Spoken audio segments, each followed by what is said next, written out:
حي على الصلاة.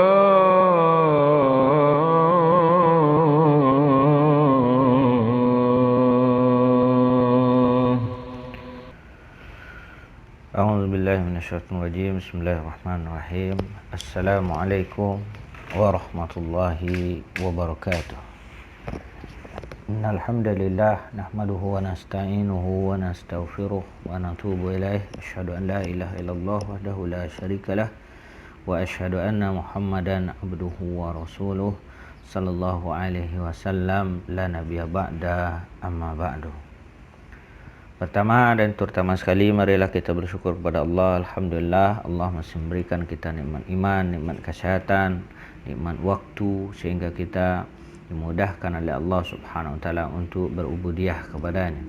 Selawat dan salam semoga tercurah buat Nabi kita Muhammad sallallahu alaihi wasallam. Allahumma shalli ala Muhammad wa ala ali Muhammad. Pada kesempatan ini kita melanjutkan kajian akidah karangan Syekh Muhammad bin Jamil Zainu tentang syirik kecil, ya, tentang syirik kecil dan macam-macamnya. Syirik kecil, asyirkul asghar, syirik kecil. Kemudian waqala mu'allif, berkata al-mu'allif, ma huwa syirkul asghar? Apa syirik asghar itu? Apa syirik kecil itu? Kata beliau, asyirkul asghar huwa riya.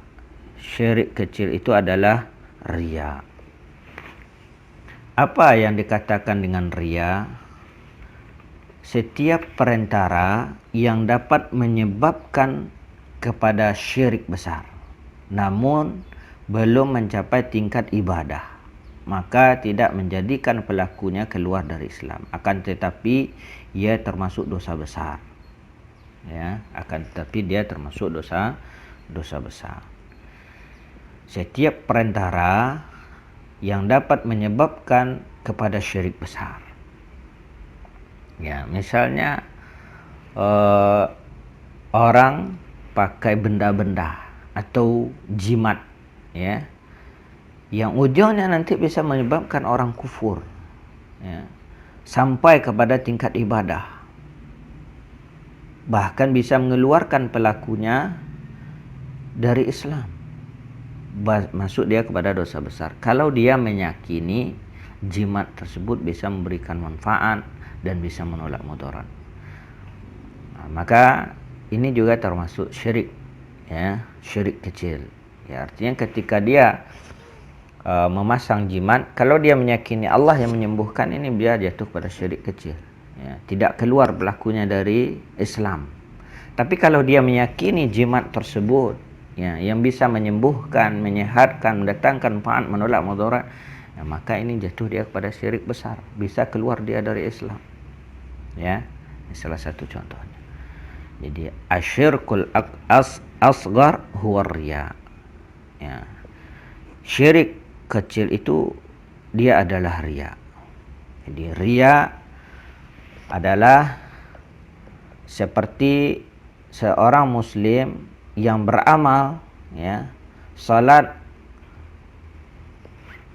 karena Allah, tetapi ia melakukan salat dan amalannya dengan baik agar ditipu, agar dipuji oleh manusia. Misalnya dia salat nampak sama orang, dia perbaiki salatnya, ya, dia riya dalam salatnya, dia perbagus, dia perindah, ya, maka ini jatuh kepada riya, ya. Amalannya tidak diterima. Innallaha ayyushraka bih wa yaghfiru ma duna dzalika liman yasha. Sungguhnya Allah tidak mengampuni dosa syirik, dan Allah mengampuni dosa selain syirik itu bagi yang Allah kehendaki. Artinya perbuatan riya ini tidak diampuni oleh Allah Subhanahu wa taala.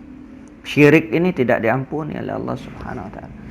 Makanya ibadah kita itu betul-betul murni karena Allah Subhanahu wa taala. Qala ta'ala, "Faman kana yarju liqa'a rabbih falyamal amalan salihan wa la yusyrik bi ibadati rabbih ahada. Surah Al-Kahfi ayat 110.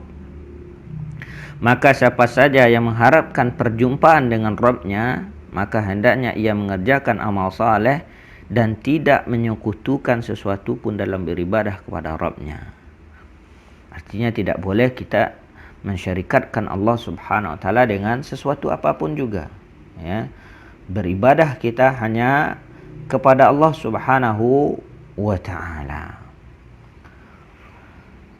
Wa qala sallallahu alaihi wasallam, Rasulullah sallallahu alaihi wasallam bersabda, "Inna akhwafa ma akhafu alaikum asyirkul asghar.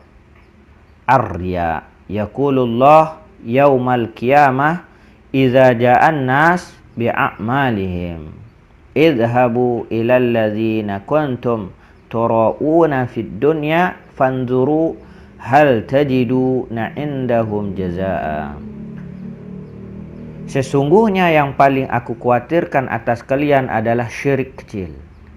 Apa itu syirik kecil? Ar-riya, yaitu riya.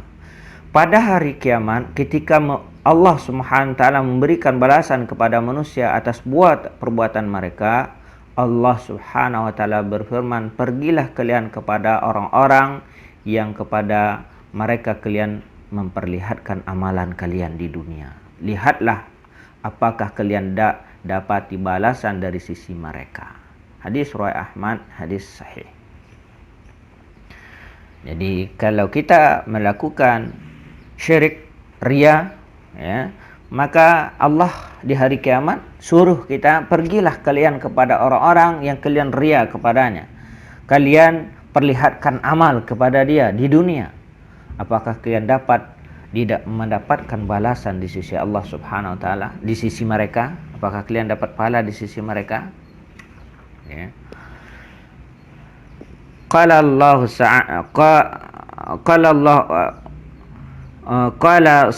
alaihi wasallam, qala Allah taala, ya.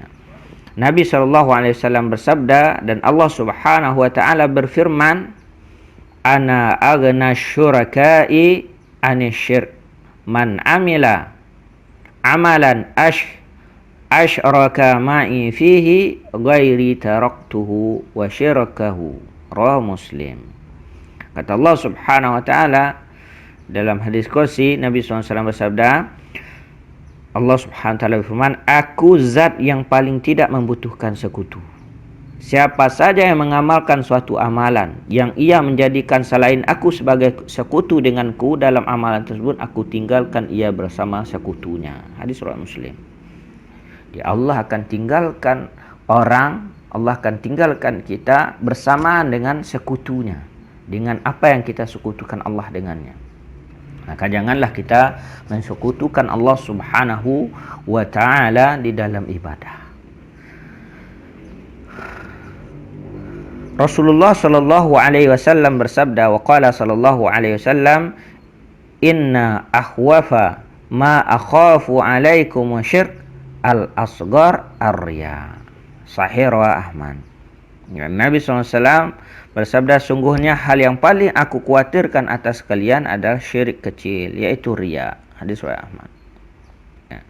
Jadi ini yang paling dikhawatirkan oleh Rasulullah SAW, yaitu riya. Minasyirkil asghar qaulur rajul. Dan termasuk syirik kecil adalah ucapan seseorang, misalnya dia mengatakan laulallah wa fulan au masya Allah wa syi'ta. Dia mengatakan kalau bukan karena Allah dan fulan, atau atas kehendak Allah dan kehendakmu, kehendak fulan, maka ini termasuk syirik, ya. Jadi tidak boleh kita mengatakan kehendak Allah dan kehendakmu. Ini tidak boleh, ya. Qala sallallahu alaihi wasallam, Rasulullah sallallahu alaihi wasallam bersabda, ya, la taqulu ma syaa Allah wa syaa fulan, ya. Jangan kalian mengucapkan atas kehendak Allah dan kehendak fulan, ya. Walakin qulu, akan tetapi ucapkanlah, Ya. Masya Allah summa sya'a fulan. Atas kehendak Allah kemudian kehendak fulan. Sahih riwayat Abu Daud. Jadi hendaknya kita mengatakan pakai summa. Jadi ini bedanya bahasa Arab dengan bahasa Indonesia. Ya. Jadi kalau bahasa Indonesia misalnya kita mengatakan dan, kehendak Allah dan kehendak fulan, kehendak si A, maka ini syirik kecil namanya. Tapi kita pakai atau, ya, kehendak fulan, kehendak Allah, kemudian kehendak si fulan. Pakai summa di sini dalam bahasa Arab itu sangat berpengaruh artinya. Ya, artinya dibolehkan dan tidak terjatuh kepada syirik. Kata Nabi SAW, qulu masya Allah summa sya'a fulan. Tapi katakanlah atas kehendak Allah, ya, kemudian kehendak fulan. Hadis riwayat Abu Daud. Masyaallah muslimin ya ikhwatiddin, ya semoga dirahmati oleh Allah Subhanahu wa taala. Ya. Jadi termasuk syirik kecil juga riya adalah mengatakan kehendak Allah dan kehendakmu. Ini termasuk syirik. Tapi hendaknya kita mengatakan kehendak Allah kemudian dengan kehendakmu. Atas kehendak Allah kemudian kehendakmu. Nah, ini yang dibolehkan pakai summa, ya, pakai atau. Jadi bukan pakai dan. Macam-macam syirik kecil. Yang pertama riya. Ya, yang pertama riya. Ya, riya, ya, ini yang pertama. Kemudian yang kedua bersumpah dengan nama selain Allah. Ya, seperti Rasulullah SAW bersabda, "Man halafa bi ghairillah faqad asyrak." Barang siapa bersumpah dengan nama selain Allah, maka dia telah berbuat syirik. Hadis riwayat Ahmad. Bersumpah dengan nama selain Allah, ini adalah syirik kecil. Dia mengatakan, ya, dia bersumpah dengan nama selain Allah, maka dia telah berbuat syirik. Kata Nabi, barang siapa yang bersumpah dengan nama selain Allah, maka dia telah berbuat syirik. Ya, hadis riwayat Ahmad. Bisa jadi bersumpah dengan nama selain Allah termasuk kepada syirik besar, bahkan bisa jatuh kepada syirik besar, yaitu jika seorang yang bersumpah meyakini bahwa sang wali, orang yang mati, memiliki kemampuan untuk menimpakan bahaya atas dirinya. Jika ia bersumpah dusta dengan nama tersebut, ini bisa jatuh dia kepada syirik besar. Kemudian yang ketiga, syirik khafi yang tersembunyi. Ibnu Abbas radhiyallahu anhu menafsirkan syirik khafi adalah dengan ucapan seseorang kepada temannya atas kehendak Allah dan atas kehendakmu. Dia mengatakan atas kehendak Allah dan kehendakmu, atau kehendak fulan. Ya. La taqulu masya Allah wa sya'a fulan. Ya, atas kehendak Allah dan kehendak fulan. Ya, ini bisa jatuh dia kepada syirik. Ya, syirik kecil, syirik yang tersembunyi. Dia mengatakan atas kehendak Allah dan kehendak fulan. Termasuk juga syirik khafi ini adalah ucapan seseorang seandainya bukan karena Allah dan seandainya bukan karena fulan.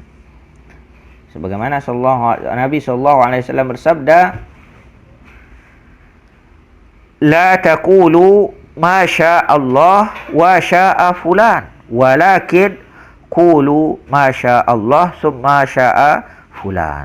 Janganlah mengatakan atas kehendak Allah dan si fulan, tetapi katakanlah atas kehendak Allah kemudian atas kehendak fulan. Hadis riwayat Ahmad. Ya, demikian saja. Mudah-mudahan faedah manfaat bagi kita. Assalamualaikum warahmatullahi wabarakatuh. من أحسن قولا ممن دعا إلى الله وعمل صالحا وقال إنني من المسلمين ولا تستوي الحسنة ولا السيئة ادفع بالتي هي أحسن فإذا الذي بينك وبينه عداوة كأنه ولي حميم وما يلقاها إلا الذين صبروا وما يلقاها إلا ذو حظ عظيم